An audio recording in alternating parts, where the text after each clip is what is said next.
Guys, welcome back to the box office plus. तो guys, आज के इस वीडियो में हम एक्सप्लेन करेंगे फास्ट एंड फ्यूरियस 10 यानी फास्ट एक्स की पूरी कहानी को। तो चलिए ज्यादा देर ना करते हुए वीडियो शुरू करते हैं। मूवी के स्टार्टिंग सीन में दिखाया जाता है फास्ट एंड फ्यूरियस 5 के विलन हर्नान रेस को। वो अपने बेटे टेंते को डॉम टोरेंटो के बारे में बता रहा होता है। वो दोनों डॉम को मारना चाहते हैं, पर तभी डॉम और ब्रैन उनके अड्डे यानी पुलिस स्टेशन से उनकी तिजोरी को उड़ा ले जाते हैं, जिसमें हर्नान की सारी कमाई होती है। और अब डॉम और ब्रैन उससे को लेकर हाईवे पर आ जाते हैं और शुरू होता है एक चेस सीन। अब इस चेस सीन में टेंते की गाड़ी ब्रिज से नीचे गिर जाती है, पर वो मरता नहीं है। पर उसका बाप हर्नान रेस डॉम से बच नहीं पाता और वो मर जाता है। तो इस तरह फास्ट एंड फ्यूरियस 10 की शुरुआत होती है।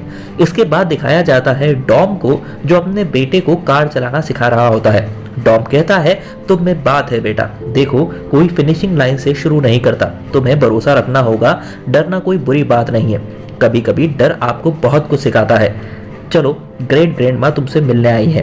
डॉम की फैमिली बहुत बड़ी हो चुकी है। इतने सालों में, इतने मिशंस के बाद उनकी फैमिली उनके साथ थी और बहुत खुश। तेज कहता है, एजेंसी को हार्डवेयर की चोरी होने की खबर मिली है। कल एक हाई टेक क्वांटम चिप्स को रोम शहर से कहीं दूर ले जाया जाएगा और वो चाहते हैं कि हम उसे उठा लें। मैंने रोमन की इंफॉर्मेशन की जांच की है और ये सच है। फिर टॉम और हॉर्न अपनी पुरानी यादें ताजा करते हैं और यहीं से हमें पता चलता है कि उनके बीच की बॉन्डिंग और भी ज्यादा स्ट्रॉन्ग हो गई है और रोम शहर के मिशन को रोमन लीड करेगा। रात को डॉम के दरवाजे पर साइफर आती है। उसकी हालत बहुत खराब होती है। साइफर कहती है, आज मेरी शैतान से मुलाकात हुई, मेरे दरवाजे पर वो आ धमका। मैं यहाँ इसलिए आई हूँ क्योंकि मेरे दुश्मन का दुश्मन तुम हो। दरअसल टेंते वहां गया था और उसने साइफर के आदमियों को उसी के खिलाफ कर दिया था, पर वो उनसे बचकर डॉम के पास आ गई। इसके बाद डॉम को पता चलता है कि हॉर्न, रोमन, रैमजी और तेज जिस मिशन पर गए हैं, असलियत में वो एक जाल है। अब डॉम की टीम वहां रोम में अपना मिशन पूरा कर रहे होते हैं। तभी टेंते एक एक करके गाड़ियों को उड़ाने लगता है, लेकिन डॉम और लेती वहां पहुंच जाते हैं और एजेंसी के लोग बॉम्ब को डिफ्यूज करने लगते हैं। इसके बाद दैन खुद जाकर उनकी बैंड बजाने लगता है, पर डॉम तो फिर डॉम है, वो बच जाता है, पर लेती को पुलिस पकड़ लेती है। डॉम ने रोम शहर को बचा लिया, पर टेंते ने ये साबित कर दिया है कि वो अब तक का सबसे बड़ा विलन है। हर एक न्यूज चैनल पर धमाके की वजह डॉम और उसकी टीम को बताया जाता है। अब दिखाया जाता है टेस को, जो डिफेंस की तरफ से बात करने आई होती है, पर एम्स उन्हें बताता है कि ये नॉर्मल बच्चे रेसिंग करने वाले थे, फिर हाईजैकर्स बन गए, स्मगलिंग की, जेल तोड़कर भागे, ट्रेन में लूट मचाई, कार से जो जो हो सकता था वो सब किया। उन्होंने लो डिपार्टमेंट को भ्रष्ट किया। Brian O'Connor, Elina Noyce, Luce Hope, सब के सब एक परिवार बन गए। इन पर गाड़ियों का एक अजीब सा जुनून चढ़ा हुआ है, यहाँ तक कि टैस के डैड को भी। टैस कहती है, इन्होंने हमारी एजेंसी के लिए बहुत सारे काम किए हैं, अब हमें उनके साथ खड़ा होना चाहिए। पर एम नहीं मानता, उल्टा वो टोरेंटो फैमिली को वांटेड कर देता है। वहीं टॉम मिसेस शॉ से मिलता है। मिसेस शॉ बताती है कि वो लेडी को लेकर चले गए और उनकी वांटेड लिस्ट में तुम नंबर 1 पर आ गए हो। जिसने भी ये किया है वो एजेंसी से तुम्हारे रिश्ते बिगाड़ना चाहता है और तुम्हें तुम्हारे परिवार से अलग करना चाहता है। डॉम कहता है कि मैं चाहता हूं आप एक मैसेज मिस्टर नोबडी को दे, उससे कहना कि मैं बेल्जियम बियर पीने के लिए तैयार हूं, वो समझ जाएगा कहां मिलना है। वहीं एम्स हाथ धोकर डॉम और उसकी फैमिली के पीछे पड़ जाता है। वो मिया और डॉम के बेटे को पकड़ने के लिए लोग भेजता है, पर जेकब वहां पर पहुंचकर उन्हें बचा लेता है। इसके बाद टेस जाती है डॉम के पास। डॉम कहता है, तुम्हारे डैड एजेंसी की बुनियाद थे, अब वो नहीं है तो बुनियाद कमजोर पड़ने लगी है। ऐसी दुनिया जिसमें उसूल नहीं है, वहां पर कोई भी सेफ नहीं है। टेस बताती है कि ये हर्नाज रेस के बेटे दांते का काम है। डॉम टेस को लेटी को बचाने के लिए कहता है। इसके बाद टेस लेटी को बताती है कि वो उसे यहाँ पर बचाने आई है, पर वो उल्टा उसे फंसा देती है। वहीं टॉम रियो चला जाता है, वहां वो दांते से मिलता है। दांते कहता है कि मैं हूँ दांते और तू बड़ा ही कमाल और धमाल है, तूने देखा मैंने रोम में क्या किया। डॉम कहता है कि हर्नेज रेज याद है कैसे वो सोचता था कि ये शहर उसके चंगुल में है, पर जानता है ना क्या हुआ, मैंने क्या किया। दांते कहता है कि हाँ, सही कहा, मेरा बाप एक बहुत ही बुरा आदमी था, पर मैं उनसे बहुत चाहता था, उन्हें बहुत प्यार करता था और तूने उन्हें मुझसे छीन लिया और बदले में दिया दर्द और तकलीफ। डॉम कहता है, मैं यहाँ इसलिए ही तो आया हूँ, उस दर्द और तकलीफ को दूर करने। मैंने वो पैसा चुराया नहीं था, बल्कि उसे जला दिया था। दांते कहता है कि चल एक रेस करते हैं, तू जीता तो मुझे अंदर कर दे और तू हारा तो वैसे तू हारना मत। इसके बाद उनके बीच में एक रेस होती है, पर दांते एक नंबर का बदमाश होता है, वो धोखेबाजी करके रेस जीत जाता है। ये आज तक जितने भी डॉम के विलन हुए उन सब में सबसे ज्यादा खतरनाक और साइको था। वहीं जेकब लिटिल ब्रायन को लेकर अपनी जगह पर पहुंच जाता है। रोमन, तेज, हॉर्न और रेमजी भी निकलने की कोशिश कर रहे थे। वहीं एजेंसी को पता चलता है कि डॉम रियो में है तो वो उसके पीछे लग जाते हैं। दूसरी तरफ डॉम एलिना की बहन से मिलता है और वहां उसे हेर्नान की फैमिली की फाइल मिलती है।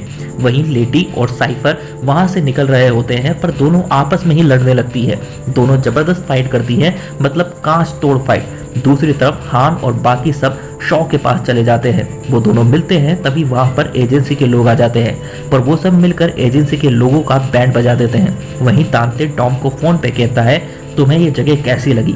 कम से कम तू ये तो जान गया होगा कि किसी को मारने के लिए कितनी तैयारी करनी पड़ती है। तूने कितना प्यारा परिवार बनाया और अब मैं तेरे परिवार को खत्म करूंगा एक एक करके। तभी वहां एजेंसी के लोग आ जाते हैं और डॉम को पकड़ लेते हैं। एम्स ने डॉम को पकड़ लिया था। दूसरी तरफ शॉ उन्हें उनकी जरूरत की हर चीज उपलब्ध करा देता है, पर दांते ने उन सभी को मारने की सुपारी दे रखी थी जिसने कभी भी डॉम की मदद की थी, यहाँ तक कि शॉ की मॉम की भी। तो शो उन्हें बचाने जाता है। वहीं एम्स डॉम को नीचा दिखा रहा होता है, तभी उनकी गाड़ी पर हमला होता है। दांते आ गया होता है डॉम को मारने और उसने एलिना की बहन को भी पकड़ लिया था। एम्स को समझ में आ गया होता है कि डॉम का साथ देने में ही भलाई है, तो वो दांते के खिलाफ उसका साथ देने लगता है। साथ ही टेस भी वहां आ जाती है।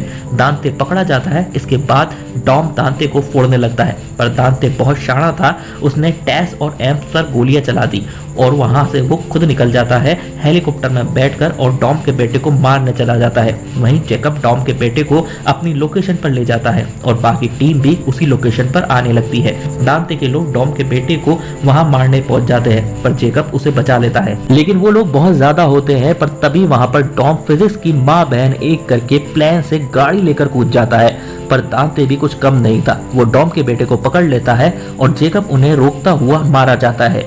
दांते की वजह से डॉम का एक फैमिली मेंबर मारा जाता है। इसके बाद डॉम अपना दिमाग लगाकर अपने बेटे को बड़ी मुश्किलों से बचा लेता है। फिर दांते डॉम को बताता है कि तेरी टीम भी आ गई है। तभी वो उनके प्लान को क्रैश कर देता है।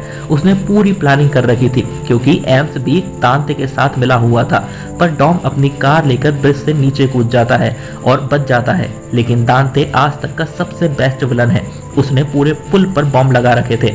अब डॉम वहां पर फंस जाता है। वहां लेटी और साइफर वहां से बच निकल जाते हैं और उन्हें लेने आती है जिसे वो भी मरकर वापस जिंदा हो गई है, पता नहीं कैसे। मिड क्रेडिट सीन में हमें पता चलता है कि दांते एक और मैसेज छोड़ता है और अब वो हॉप्स के पीछे पड़ा हुआ है, क्योंकि उसके बाप को गोली मारी थी हॉप्स ने। हॉप्स कहता है मुझे ढूंढना इतना आसान नहीं है हराम को, और यहाँ पर मूवी एंड हो जाती है। अपने बेहतरीन एक्शन सीक्वेंस और कार स्टंट सीन्स के लिए मशहूर फ्रेंचाइजी की 10वीं फिल्म डायरेक्टर लुइस रेटियर ने बेहतरीन एक्शन परोसा है। फिल्म में शुरुआती सीन से लेकर क्लाइमेक्स तक एक्शन को चाहने वाले लोगों के लिए भरपूर मसाला है।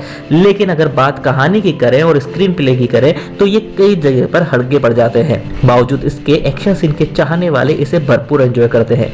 भारतीय दर्शकों में इस फिल्म का क्रेज का अंदाजा इसी बात से लगाया जा सकता है कि इसे भारत में हॉलीवुड से एक दिन पहले रिलीज किया गया।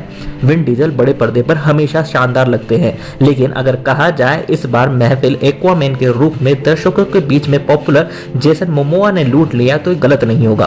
बेशक विन डीजल एक शानदार हीरो के तौर पर फ्रेंचाइजी में है, लेकिन जेसन ने जोरदार विलन के रूप में समा बांध दिया है।